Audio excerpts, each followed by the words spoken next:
Boom! The world's a better place because you are here to join us.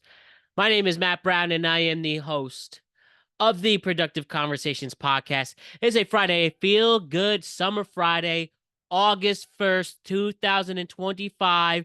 Most importantly, happy birthday to my father. You are one of my best friends, one of my biggest influences, one of my biggest inspirations. I love you so much, and I hope you have a wonderful day today, Dad. And I can't wait to celebrate and continue to make you proud. I love you, Dad. Happy birthday to Dad. And it's also us to react to the trade deadline. So, in this week off I had the show, I'm here, which is where I want to be. And I'm going to react to the Major League Baseball trade deadline. And we are ready to rock and roll with that. And why don't we talk briefly for a little bit about the legitimately significant moves made throughout baseball today. And before we do that, I just want to remind you to like and subscribe to the Productive Conversations podcast on all podcasts platforms and YouTube. And don't forget to check out exclusive content regarding the show across all social media platforms. We're on Instagram at Productive Conversations Podcast, X and Twitter at Prod Couple Pod. We're on TikTok at Productive Conversations and Facebook at Productive Conversations. And as always, don't you forget to check out Magic Mind, our sponsor. The show has been brought to you by Magic Mind, the world's first productivity shot. And due to its signature nootropics, matchas, vitamins, and ingredients, and additional ingredients, you have a productivity shot that you take before your day, and you are ready to take on the world. Your focus has improved, your mind is set, and you feel good about the day ahead. Take your green tea shots or the sleep 8 shots in the evening, and trust me, you will see the benefits immediately, and you will feel like a better person in this stressful world of ours. Go to magicmind.com/PCJune for 48% off your first subscription or 20% off your first one-time purchase. Magic Mind, reclaim your brain. So yeah, ended vacation a little early for me. The crew will return on Tuesday. So we'll have a tweet cap for you on Tuesday the 5th. And we will talk about the crazy things trending over the weekend. As we're back from a week off, then we're going to have all this week, all next week, all the following week. Then the last week of August, we'll take that week off into Labor Day, and then boom, we start our fall season, and a great season. Football coverage is back, so we will have our reaction to every single game in the NFL season. That will be on Sunday / Monday evenings. Those will come out on Mondays, the reaction to the NFL week. Then they will come out we will also do our college football. We will cover that as well. Again, we will react to that on Mondays as well. So college football and the NFL will have their own shows all season long this upcoming fall. And then, assuming the Yankees and Mets are in the playoffs, we'll be instant reactions we will have instant reactions to every single one of those games. And then we will do our tweet caps on Tuesdays and Fridays. Am I missing anything? We got that. We got the tweet caps. We got instant reactions to the NFL and college football season, and instant reactions to every game of the college football and NFL season, I should say. Instant reactions to the Yankees and Mets playoff games, and then tweet caps on on Tuesdays and Fridays, and that will be our big hoorah as we head into the fall season. So don't want to wish away time. We still have a month left of summer, so let's enjoy it. And that's exactly what we're going to do. So, like I said, let's talk about the Major League Baseball deadline. It did end on Thursday, the 31st, and a lot of moves were made. Sure, mostly all the big market teams and a lot of the small market teams were selling off, but we did have a lot of major movements. So, why don't we get into it right now? Let me talk about my favorite baseball team first, the New York Yankees. And while we didn't get the starting pitcher we might have hoped for, the thing is we did become a better team than we were last week, definitely 2 weeks ago. Mainly, we got help in third base. Ryan McMahon from Colorado will be our third baseman, and his first week in pinstripes has really contributed both with his glove. Bro gets a walk-off hit against the Rays on Wednesday night, and bro fits right in. While we were having a hard time watching DJ LeMahieu play that position, Jazz obviously moved to second base. Peraza just wasn't it. As Waldo Cabrera got hurt, obviously we had the hole, but Ryan McMahon stepped in there with his beautiful lefty swing for Yankee Stadium, and we should be very excited for what we see there. We obviously get some additional utility help. Ahmed Rosario, the one-time big Mets prospect, the only guy to have a walk-off in Yankee Stadium as an away player. And somebody who seems to bring a good energy in the clubhouse. He is on with extra depth, especially with our fundamental issues the Yankees have had all season long. Having a hard time making simple plays, it seems. Getting solid defense there. Probably could go in late into games, especially late into playoff games in October. Ahmed Rosario joins the Yankees from Washington. And then we have Austin Slater, who will be our fourth outfielder. Must feel great leaving the White Sox to go to the Yankees. But bro, also a nice lefty swing. Obviously, with Judge's injury, hopefully we get him back maybe as soon as the second week of August, even if it's just in a DH role. He could definitely be a better, more reliable outfielder. And Stanton, even though I love Stanton, we do need his bat in the lineup. Obviously, he's not the fielder he ever was or once was. And we just need a more reliable outfielder, fourth outfielder, and Austin Slater's the guy. So we're excited there. And then with the bullpen help is something that we need desperately. We had a lot of big arms. And this one, we have David Bendar. He comes by. We have Jake Bird joining the squad. And then Camilo Doval, who 2 years ago was the saves leader for the San Francisco Giants. And somebody who seems to have a good swagger and attitude about him and throws really hard. That is the big thing to be excited for there. Getting those bullpen arms, and we should feel good. Again, even though we didn't get the starter, Lucas Hill does come back from injury this weekend against Miami. And obviously, bro proved himself last season, rookie of the year, could pitch in the postseason. And I think we should be all set there. And if your starters are going to be Fried, Rodon, and Heel for a 7-game series, we should be okay there with a much better bullpen, with an improving Devin Williams. And we also have just want to say, why am I blanking? And Luke Weaver joining the bunch. We actually do have a solid 5 arms you can trust in the bullpen. In this day and age, we know that starting pitchers don't go as deep as they used to, but we get 5 solid innings, and you have Bendar, Doval, Bird, Weaver, and Williams. Should feel pretty good. Again, maybe not a big sexy move was made, but ultimately this team got a lot of reinforcements, and hopefully with the changes improved their defensive fundamentals and go deep into games where you can feel okay and not feel nervous and can trust this bullpen. We should be okay and continue, and this should have the Yankees stay in the race. I don't know if they'll win the division now at this point, but I do feel very confident they could get into the wild card round.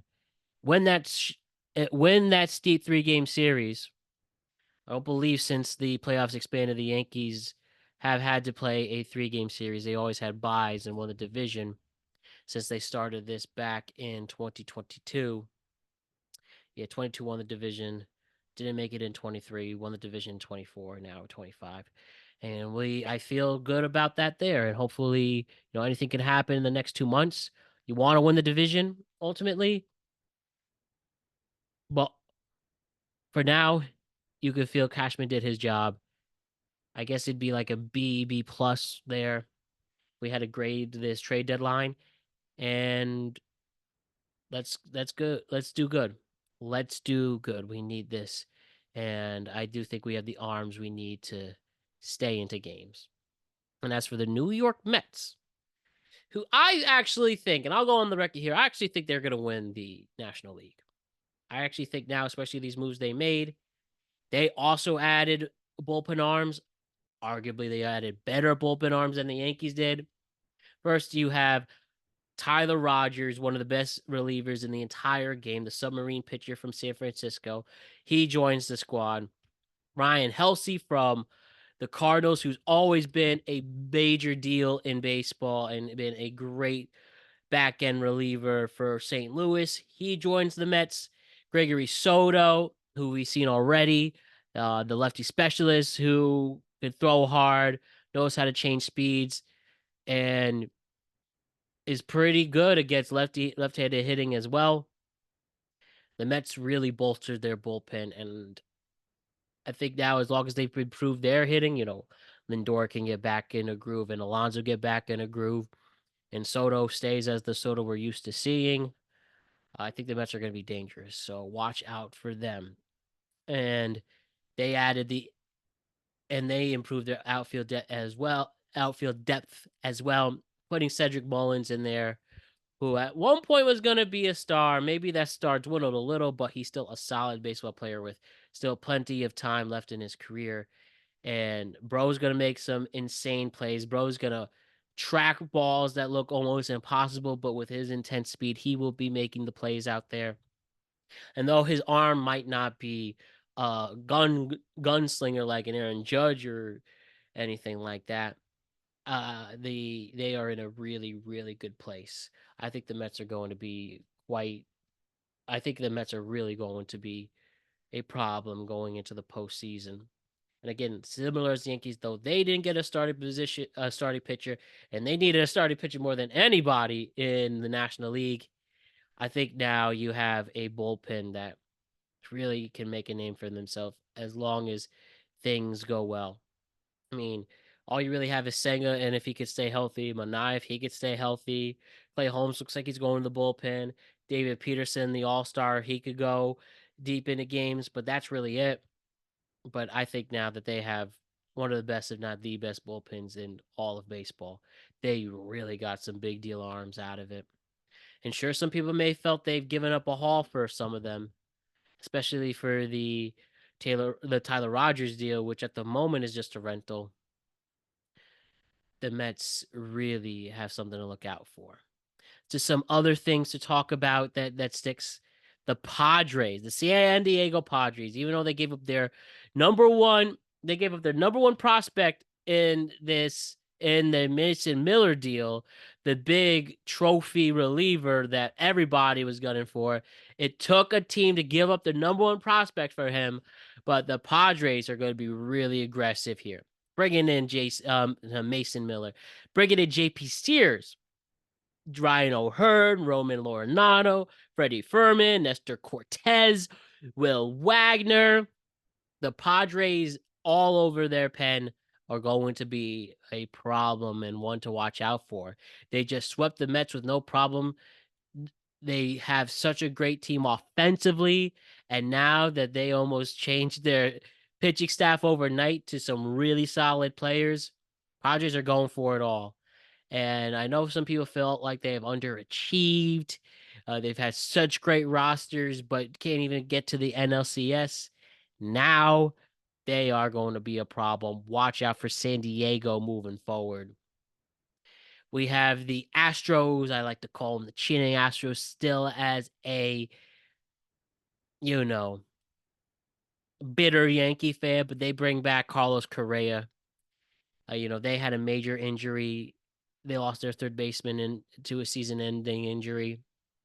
And though they were running out of options, but ultimately they're bringing in Carlos Correa, who was going to be a third baseman when he was going to join the Mets. Obviously, that deal fell through, but the Astros bring in Carlos Correa. I mean, we'll talk about in general, just the Twins. They seem to literally give up everybody in sight, completely turned over their team except Buxton stayed. I got to say, you're a Twins fan, you are a loyal one. But the Astros bringing in Carlos Correa, probably the most interesting, most shocking move. Correa might not be the player he was back in 2015, 16, 17. And he might be more of like, at the back nine of his career. But he could still hit. He's still a presence on the field. Real good player. And even though the Astros I can't stand, and I will be seeing Yankees and Astros next weekend, he is back with Altuve, with an Astros team, putting him with Pena in the lineup and everything. You got to watch out for the Astros.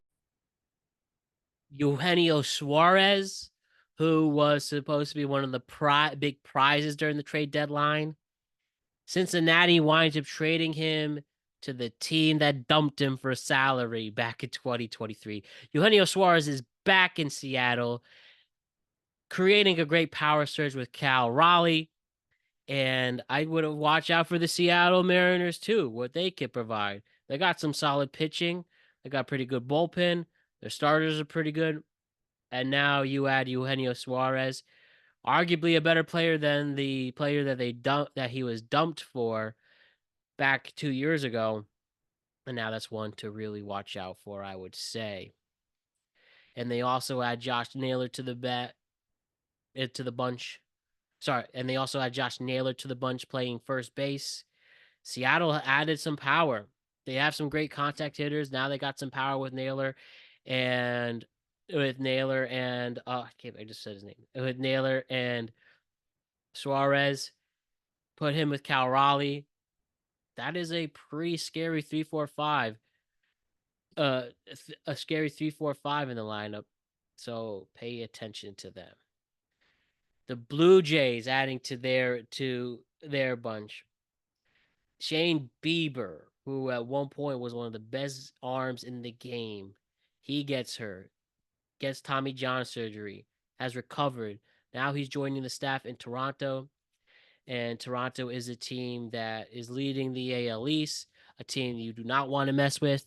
Now that they added a former Cy Young caliber player, that's something to pay attention to with Toronto.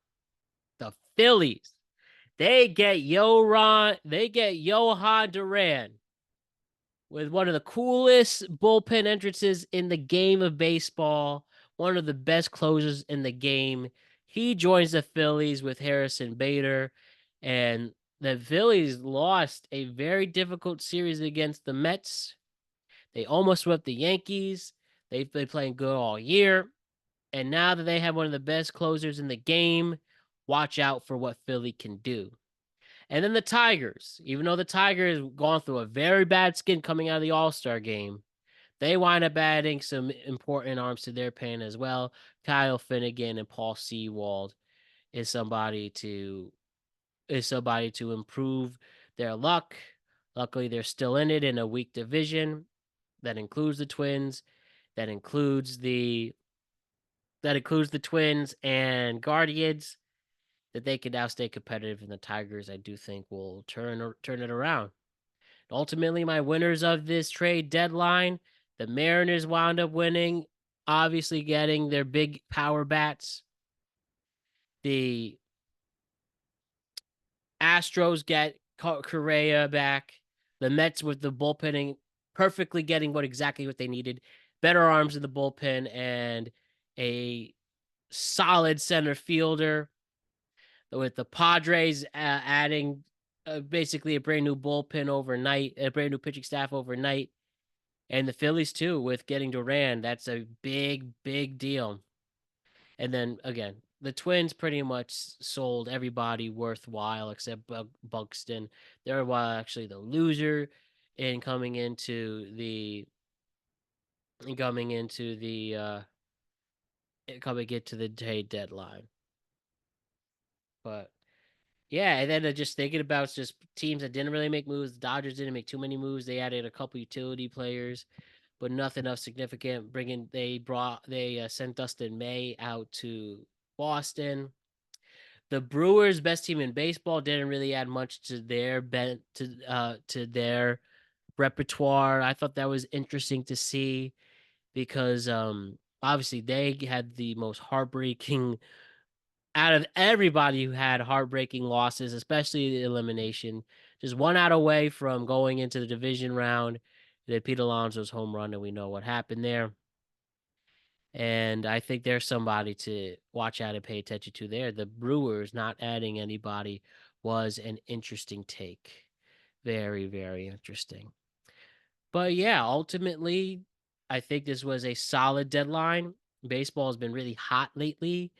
Obviously the trade deadline. The trade deadline was very interesting all day. Ratings have improved. The pitch clock in year 2 has made the game more fun to watch, accessible, and entertaining. So we have all that going on. And even though we have a strike looming over us, I should say a lockout looming over us, we're hearing about Rob Manfred trying to sway players, Bryce Harper telling him to go F himself, and stuff like that. That would be after the 2026 season. We could worry about what travesty that could be later on down the road. But for now, in 2025, after the trade deadline, now that we're officially hitting dog days of summer and the last 2 crucial months of the MLB season, where there is a wide range of teams that can do it. There's no heavy favorite, especially with the ups and downs of the Dodgers season. I think we're now going to be in for a ride. It's going to be fun and interesting. I can't wait to see what happens as we head into the month of August with baseball. On a personal note, the Yankees are a better team than they were a couple weeks ago. Now, please just make your fundamentals. Please have this bullpen be lights out and let us get Aaron Judge back, have him stay back, and let's get back marching up this division.